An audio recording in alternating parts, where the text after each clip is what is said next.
Equity Mates. I will say this about investing. Everything you do learn is cumulative. What I learned at 20 is useful. Welcome to another episode of Equity Mates, a podcast that follows our journey of investing. Whether you're an absolute beginner or approaching Warren Buffett status, our aim is to help break down your barriers from beginning to dividend. My name is Bryce, and as always, I'm joined by my equity buddy, Ren. How are you going? I'm very good, Bryce. Excited for this episode. We have a returning favourite. We do. We're very lucky. We've got a returning favourite and potentially an Australia first for podcast crossover episode. Yeah. If that's confusing. It will be released on 4 podcasts. Yes. At the same time. Yes. Well, similar times. We're going large. Not yes. that confusing. Yeah, that's true. Doesn't bode well for the rest of the episode for you, Bryce. No, it doesn't. Well, we won't dilly dally. We're really excited to be joined by Owen Raskovich of Rask Invest.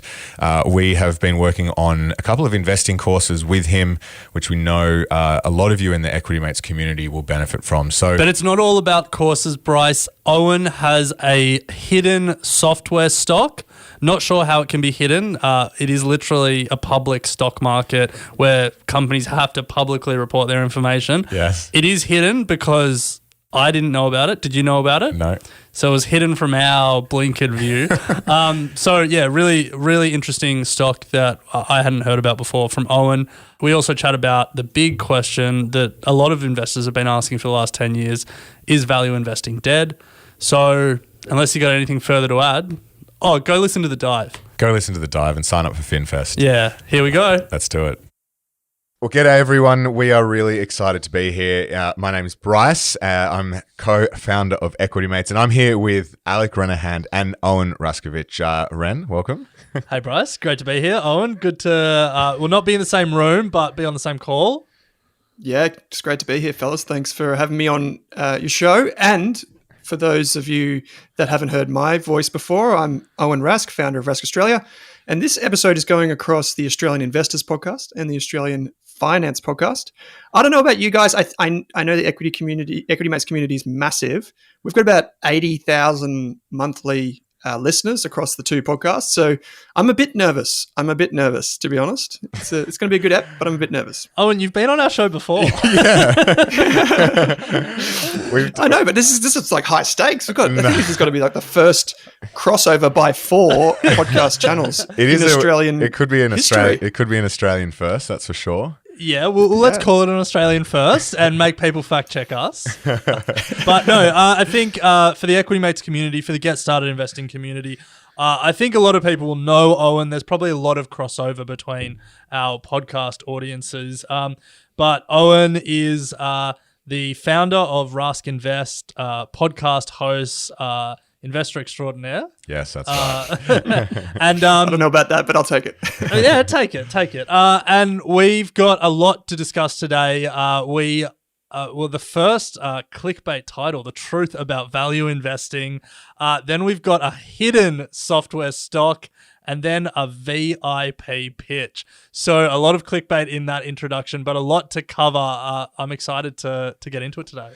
Yeah, that's it, Ren. This is in celebration of the hard work that's been going on behind closed doors for the Value Investor Program that has been a long time in the making between Rask and Equity Mates, and we're really, really excited to now be able to at least give the Equity Mates community a couple of really valuable courses to help them on their investing journey. So, Owen, I know we're going to talk a bit about it towards the end, but do you want to just give a quick spiel as to what we've done and why we've done it?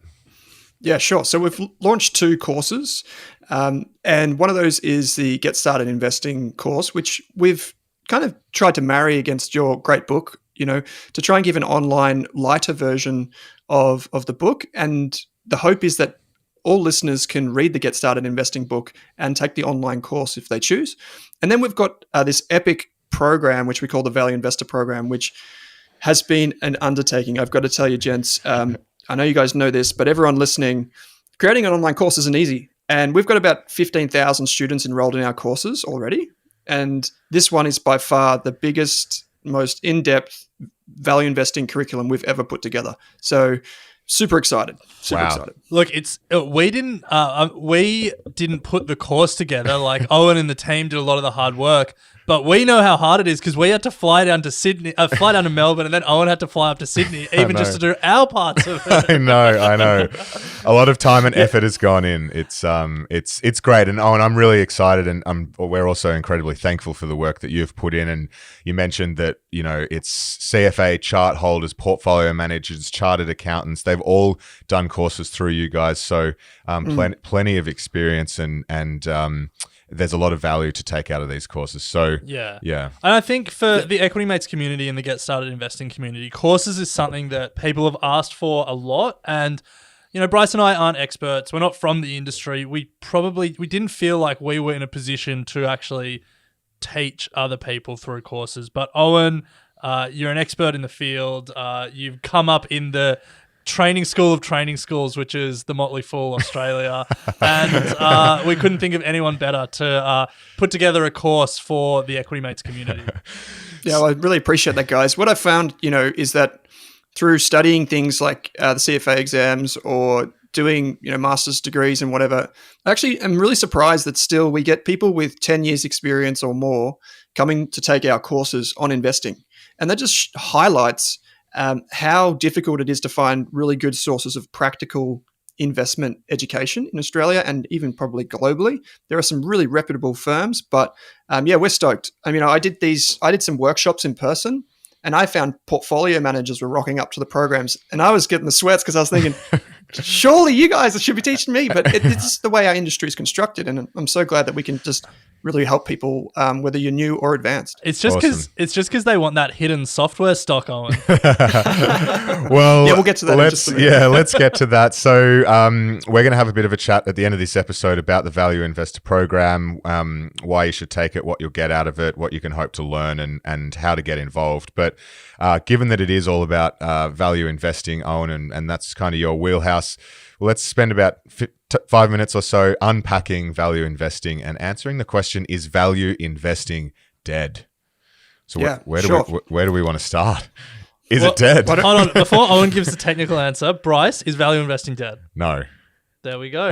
Move on. So that's what you can expect from that's the quality content you can expect from this course. All right, Owen, talk us through it. It's obviously the last sort of 10 years of our investing lives have been dominated by large cap growth stocks. The value investor has underperformed the market. We've had a few on Equity Mates, and God, it's tough to be a value investor when growth is ripping. But is it dead as a philosophy? Is value investing dead?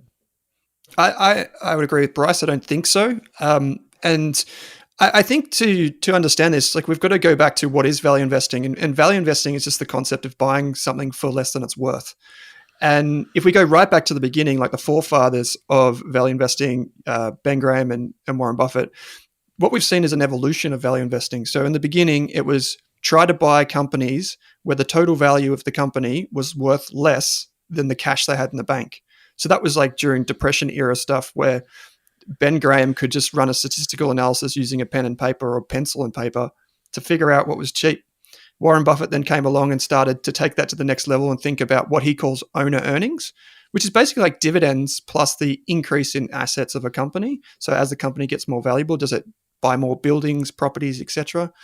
Then Charlie Munger met with Warren Buffett, and this is where things started to get really interesting. It kind of moves us into the modern era of value investing, which is Charlie Munger basically taught Warren Buffett, buy wonderful companies at a fair price. Don't buy those cheap cigar butts that Ben Graham taught you about. Buy companies that you can hold for 10 or 20 years, companies that will keep compounding. And that's what we know today as growth stocks.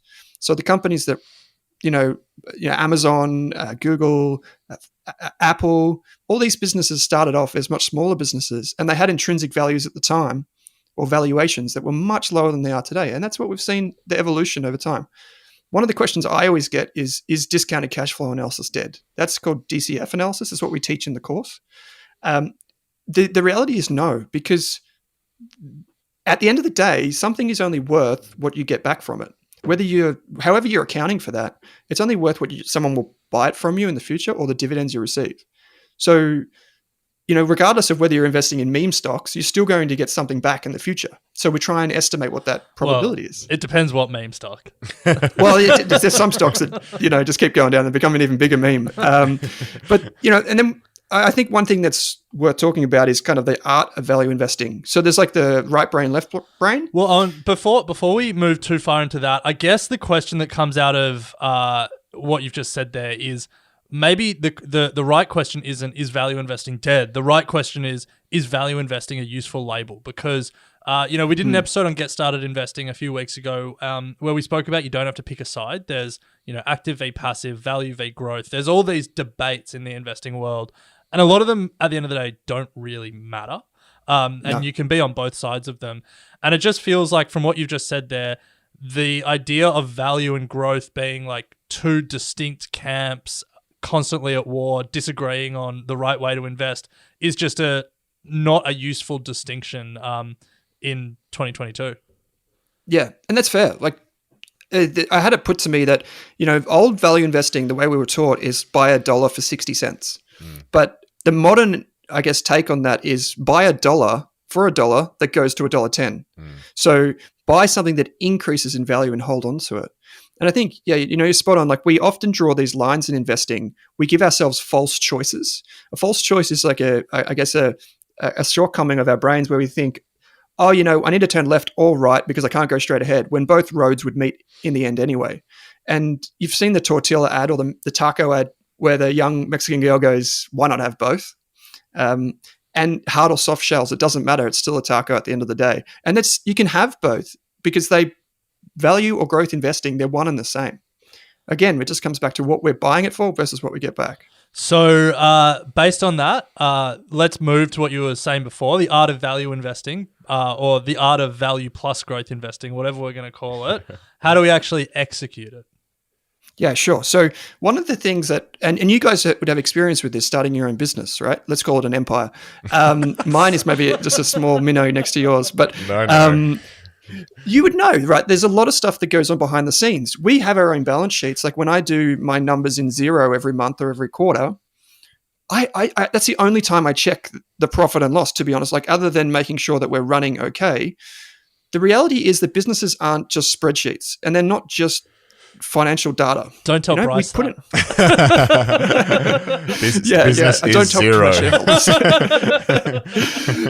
But at the end of the day, there's a lot that goes on behind the scenes. And so I heard this really good investor and educator out of the US, Brian Feroldi, basically say that over the short term, like one day, stock prices might be driven by news flow. Over a year, statistics show that it's maybe multiples, like price earnings ratios and that sort of stuff. But over 5 and 10 years, what you're actually getting when you buy a stock is you're getting the value of people creating new solutions to problems. And you're betting on people innovating. And if you think about that, there's no number that could necessarily tell you which team might innovate better than the next. You've got to actually understand what they're working on and how they're solving that problem. And that has, again, nothing to do with the spreadsheet. And so that's where the art of value investing comes in. It's estimating what will be in the future. And that's that qualitative stuff. It's the stuff we build on from our experience and philosophy. Now, Owen, we've spoken a number of times with you on the show and on AusBiz, and we talk about it in the courses as well, and that's around the biases that we often face as investors. So before we move to the hidden software company, do you want to just chat through your thoughts on some of the biases that we may need to overcome as an investor? Yeah, sure. Well, Ren already brought up one, which is this false choice. My portfolio, actually, as I reveal in the Value Investor Program, my portfolio, having done this for over 10 years now, is actually not what I want it to be. So let me just okay. There's not enough zeros. Yeah. yeah. Well, that's the first thing. But second of all is that the way I invest today is very different to how I started investing, and that's okay. But what I articulate in the course is that basically we have that core and satellite approach to portfolios, and oftentimes you'll have a fund manager on your podcast or a commentator, and they'll say you need to invest in index funds, and then the next one will say buy individual stocks, and it all sounds really great when they talk, and then you're influenced by that, and that's an example of like your biases coming out. You hear this news, it's a recency bias, it's confirmation bias, it's whatever you internally believe. Now, we don't have to make that choice. We don't have to make a choice between active or passive. We don't have to make a choice between ETFs or shares. You can have both. You can have all of them. Like, it's okay. And that's one thing that I've realized. And the way we combat these things is basically having, a toolkit of mental models. And one of the most powerful that I've come across is basically this: asking yourself what sucks. So whenever you make an investment, invert the logic. Why would I not buy this? What sucks? Just having that is super powerful, and it combats a lot of those biases that you might be thinking. There are many others. There are many, many websites that deal with this. One thing I might just call out quickly and how to combat a lot of these is just writing down your thesis. You guys have talked about this. Write down why you own a company or an ETF or anything, why you're building wealth in the first place. Anything that you write down will help you, because it will help guide your future self make better decisions. And that's just a way to combat these biases. Yeah, that was a game changer for me. I think writing down the theses. It also I think I've bought a lot less by forcing myself to write down theses, because then you would answer that question, what sucks? And you go, actually, this sucks. What, writing, like doing handwriting sucks? Yeah. So I'd go to the computer. Yeah, it's such an easy thing to do like once or twice and then just never do again. Yeah. But like that habit of doing it every time, the discipline of doing it every time is such an important skill. So Owen, it's that time. We love specific stock chat, and you've been kind enough to always share your time and some of the stocks that are on your watch list. But I guess keeping in mind what we've just discussed about value investing and the evolution, what's the company or this one hidden software stock that's coming across your screens at the moment and really ticking a lot of the boxes for you? Yeah, sure. So this is actually one company that is in my top 5 holdings. So full disclosure, I actually own this company. And the reason that it has got there is because I've held it for quite some time. So I didn't just go in all guns blazing. And I think that's really important because this is a smaller company. It's about $400 million or just over when you if you have the market capitalization. But if you exclude the cash that it has on its balance sheet, it's around about 400 million Australian dollars. This is a company called RPM Global. Now, it's really important. We chatted off air about this. Please do not get confused. There is a company which trades under the ASX ticker symbol RPM. It is not that. This is RPM Global, trades under the ticker symbol RUL. And what does it do? RPM Global is a mining software business. Now, it sometimes gets caught up in the mining services and mining consulting because that's where it started in the 1970s. It started as an advice giver to mining engineers, to mining owners, all these different types of players in the resources sector. And over time, what it did was it realized that software is going to play a bigger part in the way we manage mines, the way we optimize mines, the way we plan for mines. And so it started to build its own software. It started to buy software. But it wasn't really until 2012 when it really changed gears. Behind the scenes, I guess an IT professional, an enterprise professional named Richard Matthews took the helm of RPM Global. And he comes from an IT enterprise background. So he saw all of the challenges in mining that could be solved with software that talks to other software. And he set about building this software that could be sold on subscription to help miners plan, to help them design. Imagine those big things that look like Tonka trucks. Every time that takes an ineffective route around the mine, it's wearing down the tires. And those tires aren't cheap. And they maybe take a day or two to replace. Every one of those, routes that it takes during the day with a full load could be minimized and then ultimately save money. So this is like what we call asset maintenance tracking. It's one of the pieces of software that RPM Global is known for. And that's basically what's happened is the business from there has taken it in its stride to increase its spending on mining and increase its spending on software and create a full suite of software that can talk to other pieces of software at the mine site. And this is a really interesting business, and it's still early in that journey. Is this a company that has its software being used at some of the big miners in Australia, like the Rios, the BHPs, or is it at the smaller end of town? Yeah, so all of those that you mentioned, Rio Tinto, Glencore, BHP, I think Anglo's in there too. Basically all of the biggest miners in the world. So some of its software at some mine somewhere in the world. And so the really interesting thing about mining software, and Richard Matthews talks about this, is miners tend to be what we call fast followers. So they don't want to be the first one that uses the software because if something goes wrong, it's a pain in the backside to get it out. So what they effectively do is they they have foundation partners for their software. They say, we're going to build this software and we think it's perfect for you. But here, we'll build it together. We'll work with you to build it so you don't have to take the risk. And then what we'll do is we'll then take that as a case study and then sell it to other miners who want to follow in your footsteps. It's a fantastic way to think about selling the subscriptions, because miners are often averse to subscriptions too. So it's a really interesting concept coming and selling this software into mines, but they've done a really good job. Since 2012, what we've seen is the software, if you look in the segment report, in the annual report, this is in the notes to the financial statements, you'll see it. The software division has been profitable for many, many years, but it's the advisory and the consulting side of the business which has been ebbing and flowing with commodities prices. Yeah. So we're seeing it take over now. Well, Owen, I was going to ask you about that because for the last 4 years, it's made about $70 million a year every year, 73, 79, 78, 66. And it hasn't turned a profit for the last couple of years. When we started here, we spoke about companies that are growing quickly. That revenue line doesn't look like it's going in the right direction. Can you talk to that?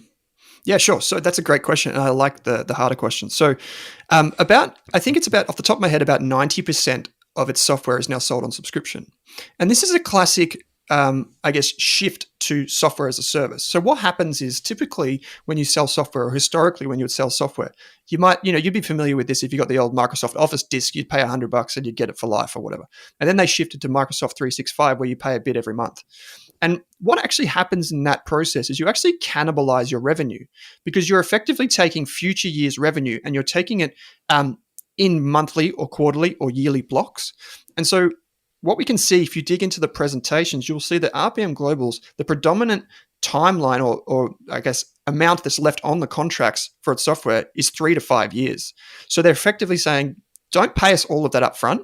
So our revenue is not going to grow today, but we'll take it in the future because you're contracted legally to us. And that's why you don't see that budging.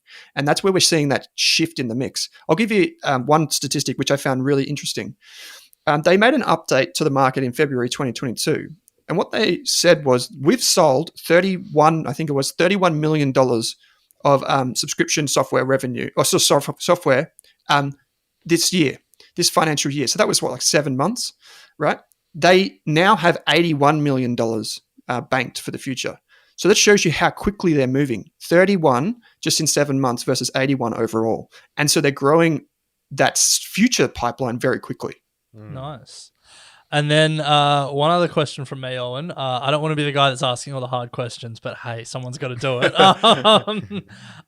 So we obviously are living through a great commodity cycle at the moment in Australia. Iron ore has done well. Coal did really well last year. Some of Australia's big commodities were hot around the world. How much is this company exposed to the commodity cycles, and how do you think that would go if iron ore, coal fall from here? Yeah, I think it would be volatile, and I don't think that investors would like that. So that's probably the first thing. The other thing to keep in mind, though, is that as they bank more of these subscriptions, they're getting that annuity-like income. So it's not, immune to those experiences. What we see is that when commodity prices fall, we see that advisory and the consulting revenue, which is still a big chunk of their revenue, fall away, because that predominantly works in like the M&A space. So when they give consulting advice, it's to people that want to merge or start new mines or whatever. And that we'll see that fall away pretty quick. And that's a pretty ugly side of the business, but we should see that software continue to grow.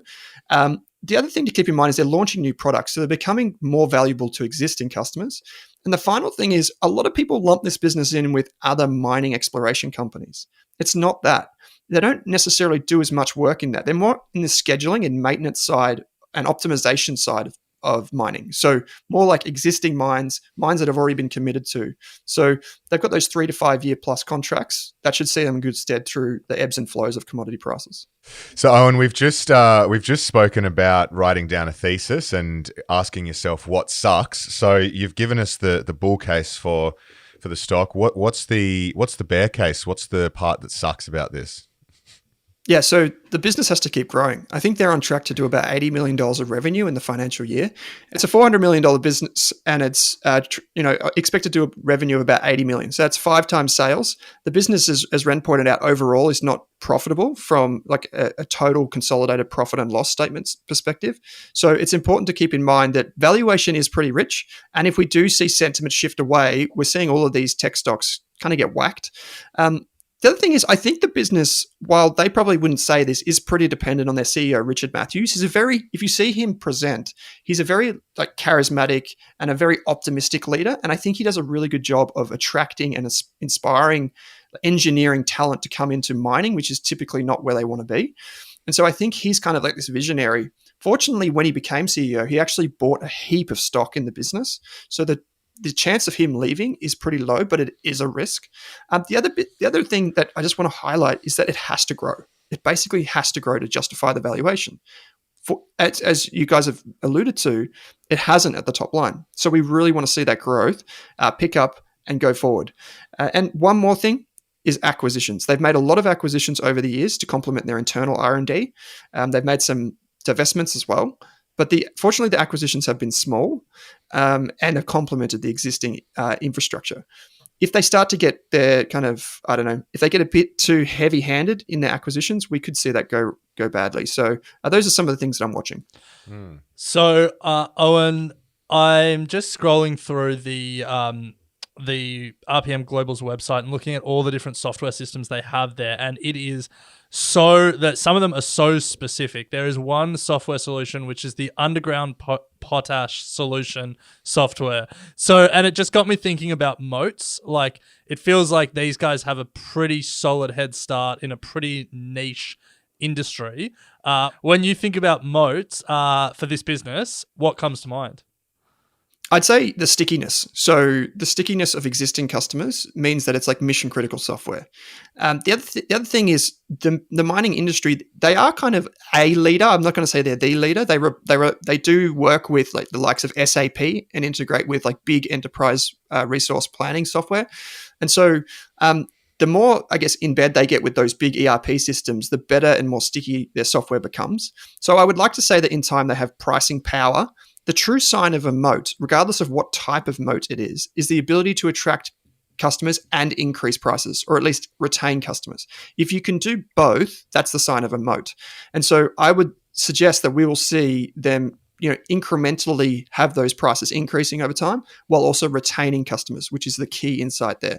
And I think that's going to come from the fact that once you've installed the software, once it's working with the designers who are offsite, all of the project managers who are on site and everyone's using it and familiar with it, it's pretty hard to get rid of project management software. And anyone would tell you that. Yeah, the switching costs are very high. So look, even if it's got a moat, if it doesn't have a big market to grow into, it can still not be a great investment. It can be raising prices on a small number of customers and be limited. So I guess my final question about this company is it primarily Australian, or is it servicing miners around the world? Like, when we think about total addressable market for a company like this, is it every mine in every country in the world, or is it more limited than that? Well, it's traditionally focused on things like thermal coal, copper, and those types of things. So those are, in themselves, they're multi-billion-dollar industries. And you're right, like the software is somewhat specific. I think if you exclude exploration software too, it becomes a bit more narrower. So software for exploration, I think off the top of my head, when I went back and did this a few years ago, I think it was about $700 million a year. That was the estimate of the TAM for that. And this is more, I guess, more niche, as you say, but it's still got a TAM, I believe, that's in the hundreds of millions of dollars. They're not going to get all of that. There's no way that they'll get all of that. There are incumbents. They are one of the leaders in this space. And what we've seen recently, Ren, is there's also strategic value in these businesses. So we've seen a couple, and there's one here in Australia, actually, that was a big mine design and scheduling software provider that actually got taken over. So, and it got taken over for a pretty hefty multiple. And so they even made comment on this in the most recent report to say that there has been a lot of our competitors being consolidated into bigger enterprises. And that's something that's in the back of my mind too, is that even if they don't realize the full potential, there could be strategic acquirers for this business. Yeah, love it. Love it, Owen. Well, as always, you've delivered us a stock that we didn't know about, which is what we love here at Equity Mates, finding new inspiration and new ideas. So thank you so much for that. And if you're sitting there wondering how Owen has come up with this thesis and done the DCF, then think no further, because it's now that time of the episode where we really discuss the Value Investor Program. If you are listening on Get Started Investing, it's worth shouting out that we do have a free Get Started Investing course that Owen spoke about at the top. If you've bought the book, thank you so much for the support. This course really, I think, complements what we've spoken about in the book. And it's not, wherever you're listening, it's always worth recovering the basics. Absolutely. And having a strong foundation. So absolutely. I think it's free. Owen's put a lot of work into it. We've put less work into it, but still some work into it. So we've supported it. We've supported. Yeah. We are the sous chefs in this kitchen. Yeah, big time. But I think it is a worthwhile course to do, even if you're Jeff Wilson or Hamish Douglas listening. That's it. So it's free and available on both of our websites, and the links will be in the show notes. And we'll give a bit more information right at the end of the episode. But Owen, let's chat about the Value Investor Program. Why should someone who's listening, the community at Rask Australia and here Rask Invest, why should they take this course? Yeah, so as we mentioned at the top of the show, investing is somewhat of a black box for a lot of people. You kind of approach investing and you think, I don't know this thing called valuation. I don't understand how to build a portfolio. I don't feel confident. And then there's some people that are confident that probably shouldn't be as confident. I was one of those people. And so this program, it's the Value Investor Program, has been around for a while. It was around, we had this 1.0 version. And basically what what it was a way for people to learn basically this consolidated knowledge around how to value companies, how to find companies, how to research companies, and basically do that from start to finish yourself. Now, what I think we'll get to what's included in the course, but if we just focus on what's going to happen if you take the course, I think what you'll find is that you'll go from feeling unsure but somewhat knowledgeable to very sure and able to take on other, bits of your curiosity which you haven't kind of scratched yet. So these parts of your knowledge which you need to fill in, we'll give you the tools to feel confident enough to go and get them and to put them in your wheelhouse. Love it. So it's not just go online, log in and read through a bunch of materials. What are we actually going to get from this course? Yeah, sure. So one of the big things that we know is that our students love downloads. There's no point just watching a presentation or whatever. You can just tune into some webinar for that. What you get is you get the written form of it, which is, probably, I don't know, guessing 100 pages, 150 pages, somewhere like that. That's the equivalent of what it probably would be. But then there's hours and hours and hours of video. And then there's a heap of me screen sharing and showing you, this is how this discounted cash flow analysis works. This is how this checklist works. And then you can download all of them in Excel or Google Sheets form. We use this thing at Rask called Notion for all of our investment research. It's where we put all of our notes from companies. So you'll get all of the templates for that as well. There'll be workbooks where you can keep your notes. There's Google Docs, there's all this stuff that comes with it. But one of the things that the three of us are keen to do is also to make it a bit more real and a bit more interactive, is actually have a few live sessions. Yeah. So we're going to have 3 online sessions, 3 live sessions to talk through. 2 of them will be about companies. The first one, the 3 of us will sit down and talk about investing generally and interact with all the students and learners that take the course. But then the next 2 will be the community can vote on which companies we look at, and we'll do a full case study on both of those. Awesome. So when we'll do that together. So if there's nothing other than wanting to sit down and have a chat to Owen, myself, and Ren, then this course is the way to do that. So I'm really excited about that. You said it is for early adopters, so it's for those that sign up to the course within the next 7 days or so. I think we're running that through until about the 8th of May or thereabouts. Those lucky enough, or those who take the action to get on that course now, will be able to join those 3 live sessions, 2 of which will be with you, Owen, as you said, actually going through some case studies live, which would be really, really helpful. I'm certainly looking forward to tuning into those to sharpen up my DCF skills, that's for sure. That's one thing. I was just quickly say that's one of the things that I just really wish I had when I was starting investing and wanted to learn more is to go, hey, this is the problem that I have. Is this the right thing? Like we talk about in investing, once you get into the weeds, you talk about cash flows, you talk about different formulas to calculate free cash flow, and you get confused. It's so easy to get confused. To have someone to say, no, that's not right, here's what you got to do, is just invaluable. So that's what we're trying to get out of everyone in those live sessions. So some of the awesome parts to the course that I think are incredibly valuable is, you build out an approach to finding, researching and valuing businesses. Like it's just the core essence of value investing and really helping us no matter how you learn, if it's visually, if it's watching, videos, as you said, or cracking to the workbooks, everything around portfolio construction, ETFs, growth stocks, it's all in there. Super exciting. Anything else that we're going to be taking away from the course?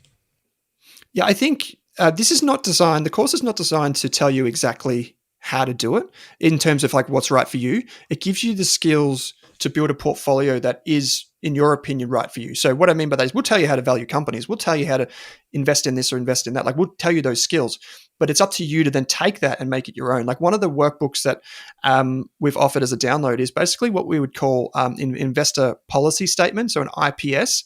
And this is what you would do if you were, doing level 3 of the CFA program, or you were even just seeing it, maybe seeing a financial advisor, although it's no replacement for that personal advice. You should always get personal advice. But what it does is it gives you like self-reflection questions. Do I want to invest in an ethical way? Does that not really matter to me? Do I want to invest in global stocks? If so, how much? And so we'll give you skills, but then we'll also give you the application. And that's really, really important to do that yourself. I think that saves you time, money, and it just makes you feel more confident. Yeah, absolutely. Yeah. And just briefly, what won't we learn from this course? Because it feels like you're trying to cover everything in here. Yeah. So this is like the classic Charlie Munger counterpoint. This is not an encyclopedia. It's not Investopedia. It's not a replacement for any of those things. It's not a textbook. It's actually like real world application. So it's how do I do it? What are the tools do I need? And what do I need to know?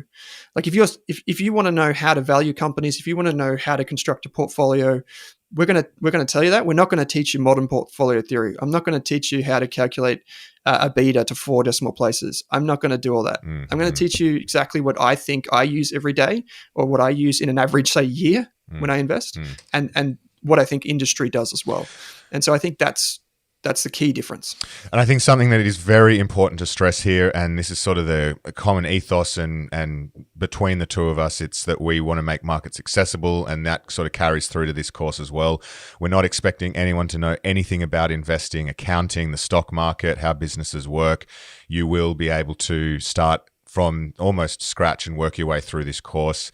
If you're curious enough, you're going to get a lot out of it, and people, private investors, new investors looking to learn about business, the economy, markets, you name it.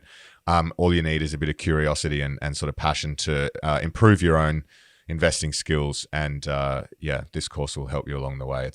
Don't feel put off by the fact that there's already some jargon being thrown around. So I think, Owen, you've done a great job at making it accessible for anyone at any stage in their investing journey. Can I give you one example of someone? I won't mention his name, but he'll be listening and he'll know who he is. Okay. When I did these workshops in person, we went to Melbourne, Sydney, Brisbane, and we did small workshops around value investing. I then took that and I put that course online, and someone reached out to me and said, "Hey, can I take that course?" And I said, "Sure, go for it." And this was probably 1 to 2 years ago. This person is a physiotherapist, no financial background at all. But it was really curious, listens to your podcast, listens to our podcast, wanted to take this course. He took the course, and then it just kind of ignited what he'd already been passionate about. And it turns out that he's actually written 5 of the topics within the course. He's shared his notes on those topics. So within 1 to 2 years, he's got to the standard where he's really confident and really knowledgeable in these topics, and he can do it himself. And I think that's just, I'm not taking credit for that. It's more so just, I'm just humbled that we could play a part in that journey. You should take a little bit of credit, Owen. Yeah. Just a little bit, maybe. Yeah. But if you've got the curiosity, it will help you along your journey, and we'll be able to propel you, over that journey. Yeah, look, I think we've said a lot about this course. I think that's the concluding thought. Like, no one is going to give you the answers in investing, and that is both its beauty and its drawback for some people. There's no perfect portfolio, and there's no subscription or advisor or anyone that you can see that will do all the work for you and make you a millionaire. You got to put the work in if you want to be a great investor. But the biggest point of confusion is I don't know where to direct my efforts. Like, I don't, that confidence of not knowing, like, am I learning the right things? Do I know everything? Is there stuff that I'm missing? And I think for me, the value of this course is the confidence that there's been a lot of thought and a lot of effort put into this by people who know what they're doing, aka you and your team, Owen, not so much Bryce and I. That this is pretty comprehensive, and like you're never gonna cover every aspect of investing. You're not gonna learn to be a day trader by doing this course. But if you want to find long-term growth stocks that will compound, if you want to understand how to buy them at a price that is reasonable, if you want to understand moats and financial analysis and all of that stuff, this is a really comprehensive course. And so there is a price tag, which we will get to. But for me, that confidence, that peace of mind that I'm getting something that's had effort put into it and is comprehensive, that's the value in the Value Investor Program. I was just going to say that, yeah, right on. Like I guess the value of the course won't be immediately apparent, because even though we give you heaps and heaps of downloads, heaps and heaps of resources, like unbelievable amounts, and it's all kind of pushing you in one direction, you probably won't realize the full value of this course until many years down the track. One really good investor here in Australia, Joe Mager, he's now back in the United States, but I reckon he's one of the best investors in Australia from the past 10 years. I was bitching and moaning to him about this, having to do the CFA program while I was studying, while I was trying to start the business and whatever. And he turned to me and he said, "Owen, you have to know the rules of the game before you can play it." And that for me was just, that one sentence was enough to be like, okay, this is what I've got to do. And I know it now. And that's going to make me better. And I didn't realize at the time because I was really struggling with it. But years later, I look back on that and I think, wow, that was so valuable to me. And I couldn't have quantified that at the time. Awesome. Well, yeah, now's the chance. If the course is live, the course is $499, but plenty of value in there. There's something for everyone. So don't feel like this course is not for you. It is a joint venture, but obviously it doesn't matter if you don't enroll. There's plenty of podcasts between the two of our businesses as well. Plenty of content to listen to. However, if you do enroll within the next week, as I said, by the end of this week, 8th of May or thereabouts, you will have access to 3 live 60-minute webinars with Owen, one of which Ren and I will make an appearance and just bring some vibe, I guess. Maybe it would be a surprise which one as well. Yeah, yes. Yes, and they'll be hosted after work in a time where it's accessible for everyone, and you can just jump on, hang out with Owen and really go through some practical case studies with him and ask questions to do with the course. Now, if you do apply a coupon code, Equity Mates is the coupon code, you'll get a discount on that $4.99. I think it comes down to $3.99. So pretty good discount already. And look, we're really excited. As we said, first time doing something like this, and couldn't have sort of thought of a better partner to have done it with Owen. So thank you so much for all your effort and time that's gone into this. And yeah, love it. So I just think we should be clear that there are 2 courses. Yep. There is a Basics of Investing, Get Started Investing free course. Yep. That'll always be free. Yep. Looking at you guys, in case either of you have plans to slap a price tag on it at some point. Always be free.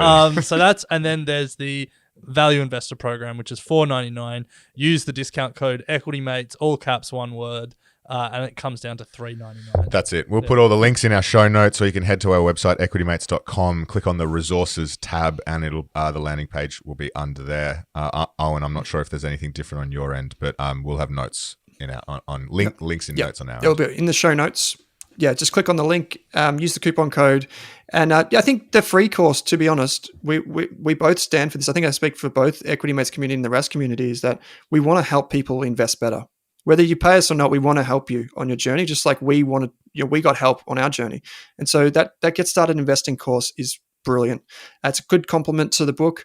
It's probably not a replacement for the book, is what I'd say, because the book is much more comprehensive.